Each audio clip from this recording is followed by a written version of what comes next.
Ferdinand R. Marcos Jr. reaffirms PH commitment to peace and rule of law in the region. Sa ginanap na 47th ASEAN Summit sa Kuala Lumpur, muling ipinahayag ni Pangulong Ferdinand R. Marcos Jr.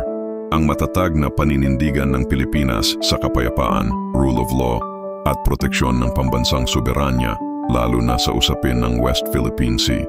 Sa harap ng mga lider ng ASEAN at mga kinatawan mula sa iba't ibang bansa, binigyang diin ng Pangulo na ang kapayapaan at katatagan ng rehiyon ay hindi lamang usapin ng isang bansa. Ito ay kolektibong pananagutan ng lahat ng kasapi ng ASEAN. Ayon kay Marcos, mahalagang manatiling buo at matatag ang ASEAN bilang isang rehiyon na may iisang tinig, lalo na sa harap ng tumitinding tensyon sa South China Sea. Anya, ang karagatan ay dapat maging daluyan ng pagkakaibigan, hindi ng alitan. Ipinahayag din ng Pangulo na bukas ang Pilipinas sa dialogo at mapayapang solusyon sa mga sigalot. Ngunit malinaw rin ang posisyon ng bansa. Hindi ito tatalikod sa karapatan nito sa sariling teritoryo. Binanggit niya ang kahalagahan ng 1982 United Nations Convention on the Law of the Sea, UNCLOS, at ng 2016 arbitral ruling na nagpatibay sa karapatan ng Pilipinas sa mga pinag-aagawang karagatan. Para kay Marcos, ang rule of law ang pinakamahalagang sandigan ng maliit at malalaking bansa. Sa pamamagitan nito, nagkakaroon ng pantay na karapatan at proteksyon laban sa pang-aabuso. Giit niya, ang batas internasyonal ay hindi dapat maging optional. Ito ang dapat na gabay ng lahat. Dagdag pa ng Pangulo, ang pagsunod sa batas ay hindi lamang para sa kapakinabangan ng iisang bansa, kundi para sa pandaigdigang seguridad at tiwala. Bukod sa isyung pang-teritoryo, tinalakay din ni Marcos ang pagpapalakas ng ekonomiya, digital transformation, food security, at climate resilience sa buong rehiyon. Aniya, ang kapayapaan at rule of law ay pundasyon din ng kaunlaran, dahil walang pag-unlad kung walang katiyakan sa seguridad. Nagpahayag din ang Pangulo ng suporta sa ASEAN Outlook on the Indo-Pacific na layuning mapanatili ang kalayaan sa paglalayag at mapayapang ugnayan sa pagitan ng mga bansa.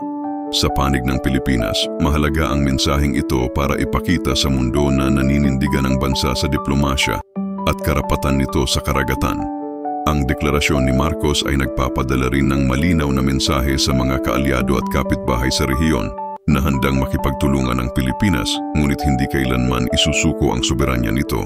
Para sa maraming Pilipino, ito ay simbolo ng pagpapatatag ng posisyon ng bansa sa internasyonal na larangan. Isang mensaheng nagbibigay diin na sa kabila ng mga hamon, pipiliin ng Pilipinas ang kapayapaan, ngunit may dangal.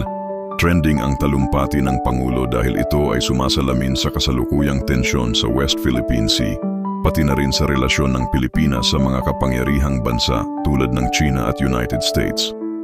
Maraming eksperto ang nagsabing ang ganitong posisyon ay nagpapakita ng balanseng diplomatikong estratehiya, pagtindig sa karapatan ng bansa habang pinapanatili ang maayos na ugnayan sa rehiyon. Sa pagtatapos ng kanyang talumpati, sinabi ni Marcos, "Ang ating layunin ay hindi lamang protektahan ang ating karagatan, kundi tiyakin na ang ating mga anak ay mamuhay sa isang rehiyong ligtas, maunlad at may paggalang sa batas." Ang pahayag na ito ay hindi lamang simpleng diplomatic statement.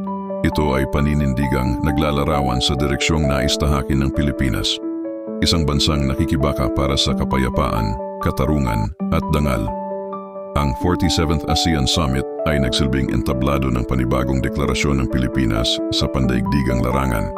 Isang paalala na ang tunay na lakas ay nasa kapayapaan at sa pagkakaisa sa ilalim ng batas.